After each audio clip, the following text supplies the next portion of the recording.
Okay, guys, in this video, a few of you were asking just kind of about increasing our speed for a cash budget. And just question 9, I suppose this kind of works for any question. So I'm just gonna go through what I do and how I try to save time. So with a section 3 question, we're looking at about 36 minutes. Now, it's the shortest question on the paper, and you'd often hear that it's a question you can do and save time on, that you can get it a good bit under the 30 minutes. You could maybe aim for 30 minutes, for even maybe 5, 6, and that could be used either then for question 1 or maybe to read back over the few questions at the end. With an accounting paper, you're always going to be tight for time. There's no great secret to time, and a lot of it comes down to practice, and you're going to hate me saying that, but there is kind of 1 or 2 tricks you can have. I think one thing that's really, really important is having a calculator you understand and can make sense of. That's a big help. If you know how to work your calculator and your way around it, you're off to a good start there. If you don't, good luck to you. You hear a lot of accounting books, or you can read from a lot of accounting books and see all these things online that maybe a non-scientific calculator is better. I wouldn't personally agree with that because of this button here. This button is the one that's key for you in saving a bit of time. Now, how much time it saves you? Not an awful lot, but every minute is vital. And the second one is, and again, this spirals kind of from your practice, knowing the question, knowing how it's laid out. Now, I kind of done this question with someone else here before, but it's the cash budget's always laid out very similar. Sometimes they won't give you the purchases, they might just give you something else, or the purchase price unit. Maybe they'll give you it in units rather than sales revenue, but they give you the expected selling price here. Then they'll give you your cash and credit customers, your suppliers, your creditors, your expected costs, and this is normally down here normally revolves around getting a bit of equipment in and a bit of a loan. And you're asked, first of all, to prepare a cash budget for 6 months, July to December. Now, this isn't really a tutorial on how to answer this question. This is a tutorial on me answering the question and not showing how quick I can do it, but just showing you how I'd answer it and how I try to save time. So I'm not going to be explaining every step by step and walking through it. It is going to be quick pace, so if you do need something, just pause it and watch what I'm doing. So first of all, I'm going to do this part A here, so prepare a cash budget, and I'm going to time it here. So it's 36 minutes. We want to be under, at least anyway, for an 80 mark question. The part A is worth, I think it was 64 marks. I looked it up. So that should be taking up the majority of the 36 minutes. So we'll see anyway how long it takes us. But accuracy trumps time here with this. That's important to remember. So look, we'll get started anyway. So we have part A, and we're doing our cash budget. And we're doing it for 6 months. So we're doing it for July, August, September, October, November, and December. And we're doing our receipts first, so it's going to be our cash sales, credit sales, 1 month and 2 months. I wouldn't go into much detail with writing it. The examiner's going to know what you're referring to. So our sales in July, we know they're up here, 520,000. We received 40% of sales revenue in the immediate cash. Will be an immediate cash with a cash discount of 5%. Then 60% of sales revenue will be from credit customers, 50% paid in 1 month after, and then the other 50% paid in the second month after. So we know it's 520,000 in July. We received 40% straight up in cash, and we give a discount, yes, of 5%. So by 95, it gives us 197,600. Now if I flick back up, this is, and multiply this by 60, that's my credit sales. Divide that by 2 because we received over 2 months, 156,000 and 156,000. We know we received nothing here. Then in August, it's 540,000.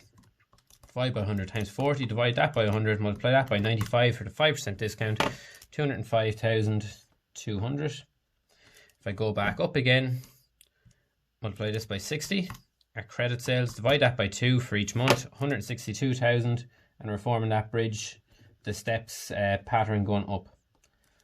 Going this way or up, whichever way you want to see it. September, we have sales of 610,000, divide that by 100, multiply by 40, divide that by 100, multiply that by 95, and it's 231,800. Now, divide that by, or multiply that by 60, divide by 2, 183,000. 183,000.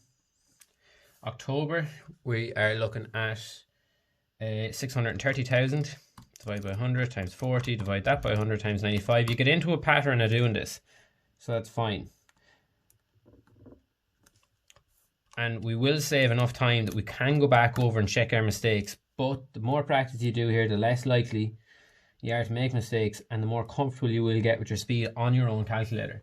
640,000 divided by 100 times 40, divide that by 100 times 95. So I'm getting into a rhythm each time and knowing what I'm punching in. It's almost like muscle memory. Divide by 60. I'm just doing a pattern every single time, not breaking from now. Sorry, I need to divide this by 2. I almost made a mistake there. 192,000.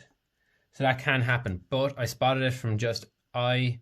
It just looked wrong in the eye, so divided by 2, now I have it. And then December, 660,000, divided by 100 times 40, divide that by 100 times 95. 250,800. 250,800. Now we want to add up all of our receipts. So now there's no great secret to doing the maths on this one. It's just purely adding. So 197,600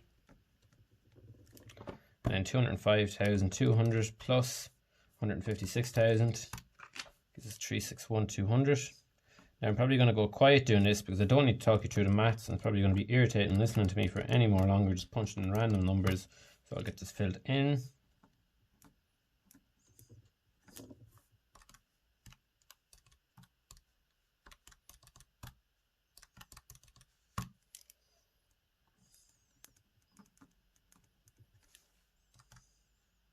So 243,200.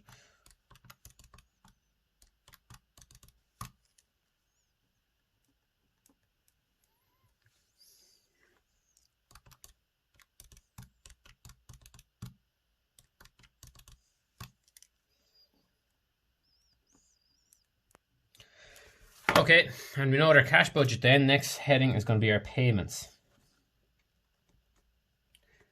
And we know we have, from the question, purchases. And we purchase on credit. And it says the purchases will be paid 50% in the month after purchase, with when a 2% discount will be received. The remaining purchases will be paid in the second month after purchase. Okay, so with purchases, no cash purchases. We have 1 month and 2 months. So that means this will be blank, this will be blank, and this will be blank. So our sales, our purchases in July, we can see here 220,000. So 220,000, divide that by 2, because it's 50% in each month. We get a 2% discount, so divide by 100 times 98, it's 107,800.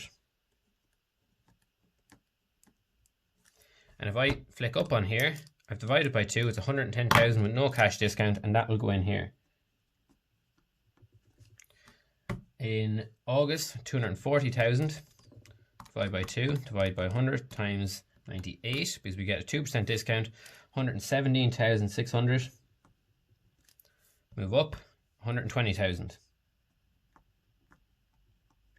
We're on September, 270,000, divide by 2, divide by 100 times 98, 132,300. Flick up, 135,000 goes in here in November. The next one we have is it's going to be for October, 280,000. Divide by 2, divide by 100 times 98, 137,200. and 140,000 I seen when we were doing it above, as you can see here. And then the last one, November, we had 360,000 in sale purchases. Divide by 2, divide by 100 times 98, 176,400. Now we start working our way down through our expected costs. In our expected costs, first line here, wages 50,000 per month payable as incurred. This one is easy. There's no extra sales revenue or commission, so we just put 50,000 into each month. So wages in here, 50,000 in July, 50,000, and then 50 the whole way across. And again, take a note of how neat I'm going for myself here, because it's a lot easier for myself to read when I'm going to be adding up after. If you're messy for yourself, it puts you off and it puts the examiner off. He's the man that has to mark a couple of hundred papers. If yours is a mess, it's going to really infuriate him. Variable overheads are €10 per unit payable as incurred. Now, why I have these two marked off is because it's variable overheads on expected on the sales. And we have an expected selling price of €50 per unit. So what I did was I cancelled the 0 on both one, because it's going to be, what we'd have to do is 520,000 divide by 50 multiplied by 10. But in this case, now we can just divide by 5 because we've cancelled the zeros, and that will give us our variable cost per unit. So that's saving time. Now, even talking through that is wasted a bit of time for me, but you obviously don't need to do that in an exam. Talk through it to anyone. And our expected sales in July are 520,000 divided by 5, 104,000. Now, I am trying to explain that, but keep the pace up at the same time. I hope that makes sense to you. 108,000. 610,000 divided by 5, 122,000. And then we have 630. 126,000. We have 640. Sorry, divided by 5, 128,000. You could, if you're still not comfortable, divide by 50 and multiply by 10. And then in December, it's 660,000. And it's off the sales units, not the sales that come in cash. So that's very important for here, for this, for the variable overheads. Doesn't matter when you receive the money, you're still paying your variable overheads. Now, our fixed overheads. To tell us our fixed overheads are €60 per month, but to give us a key bit of information here. If it's in brackets here, it's obviously a bit of key information. What does this mean? Now, again, when I was going through this question with someone else, I'd written this in, so it makes it easier for us. So we're told the equipment that's depreciated costs 54,000 with an estimated useful life of 5 years with no residual value. So the final value is 0. So what we want to work out is the depreciation per month. So it's going to be 5 years multiplied by 12 months gives us 60 months. 54,000 divided by 60 months means it's depreciating by €900 a month. So we need to take that away from our fixed overheads because it's not a cash expense. So fixed overheads now turn into 59,100. Do it on your calculator if you're not comfortable with doing it in your head. 59,100 going straight across.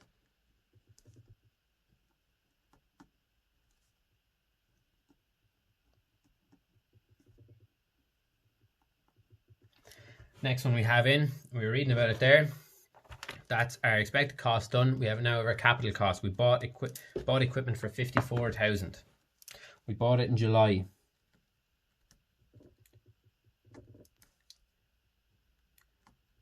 Now I suppose you can kind of say, maybe I've cheated, I know the question already, but I know the layout to this question. I know exactly what it's telling me. So expected cost 54,000 with an estimated useful life of 5 years with no residual value was purchased on the 1st of July. So that's when that goes in. This is partially financed by a loan for 48,000 at 6% per annum. The capital sum is to be repaid at 24 equal installments commencing on the 1st of August. Next key piece of information. The interest for each month is to be paid on the last day of each. Sorry, the interest for each month is paid on the last day of each month based on the amount outstanding on the loan. So we have our loan installments.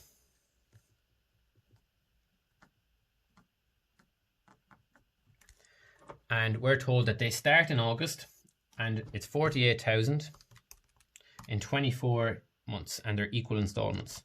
So it's 2,000 per month. So nothing in July, starts in August, 2,000 the whole way across.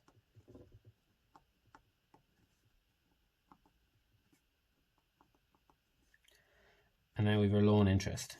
And this can, there's often a trick here that can occur when it's going down in value. So we're told that the interest is to be paid each month based on the amount outstanding on the loan. So in July, we pay our interest straight away. In July, there's 48,000 left in the loan. We haven't paid anything off. Divide that by 100, multiply by 6. That is our yearly interest. We want to get it by month. Divided by 12, 240. In August, we pay 2,000 off, so there's 46,000 left on the loan. Divide that by 100, multiply that by 6, divide that by 12, 230. In September, we have 44,000 left on the loan. Divide by 100, multiply by 6, divide by 12, 220 per month. Now I'm starting to see a pattern. It's going down in 10, and it's going to continue to go down in 10. I don't need to use a calculator anymore. I can fill that in. It's going down on a straight line basis. It will not change. Now, there's no great secret to adding these up. You just need to do it on the calculator. So we've 50,000 plus 104,000, 59,100 plus 54,000, and I've added an extra 0 there, plus 240. Gives me 267,340. Now, I'm going to shut up and do the rest of these, because you do not want to hear me just punching in random numbers and talking absolute nonsense. So I'm going to put these in now.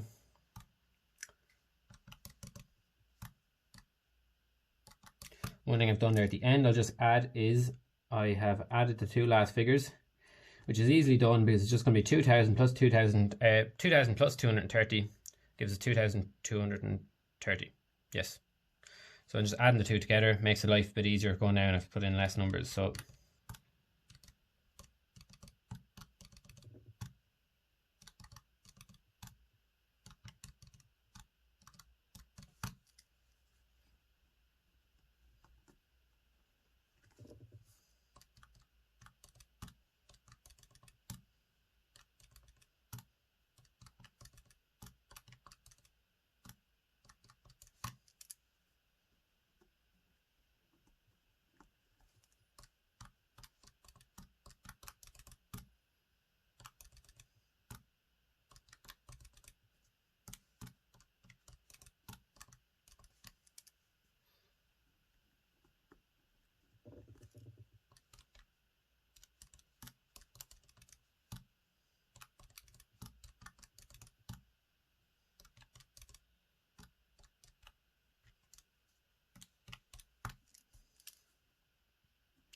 okay, so that is all my numbers added up. And now I want to work out my net cash, and I'm going to do that next. So I'll skip a line, just makes it a bit easier for neatness. Net cash. So it's going to be this figure minus this figure. So I'm just going to scroll back up.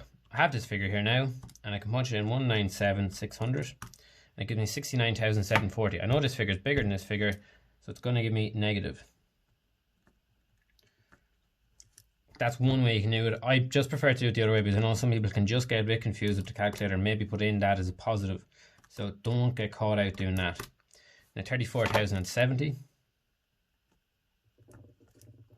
Then means 549,800 minus 460, that one. 88,880. 584,400 minus 489,610. 815,200 minus 511,500 and 631,800 minus 559,690 72110. Okay. I've done that right. 559. Yep, should have. So now we have our loan. We got our loan in that month, and our loan happens to be for 48,000, as we've seen above. Then we have our opening cash, and it tells us in the question this business only started on the 1st of July, so we don't have any opening, but we will have a closing for each month.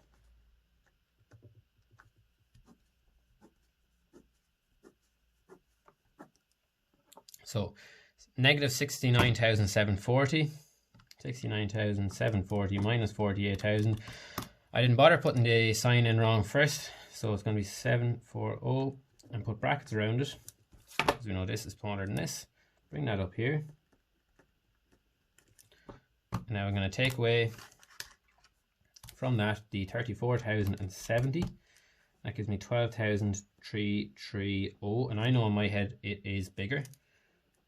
12,330. I'm going to take away from that the 8880, because it'll be the same as adding it. I'm just going to ignore the sign on the front. Again, this is how I do it. It might not work for you. Go what works for you. Get into a habit of being comfortable. 169,000 minus 103,700. 299,700 minus 72,110. 371,810. So that's how I would do part A. I'm just going to stop the stopwatch there. So that's taken me 17 minutes 47 seconds with a bit of explaining. I could probably knock that down to maybe about 17 minutes, but key points to take away from here. I'm going to do part B and C just in a separate video and just make it part 2, just because it'll make it a bit quicker for uploading.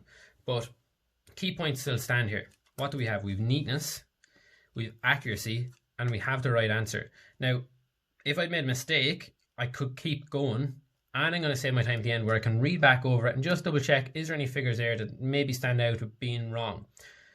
Luckily, I haven't, but same still applies. You have to be comfortable with what you're doing on your calculator, and you can only do that being practice. Of course, there's a few tricks I've shown there that can help with it, but I'm going to cut this here and I'm going to part B, and I'm going to keep this stopwatch going from 17:47 just to see where we end up at from the 36 minutes. How much time can we save?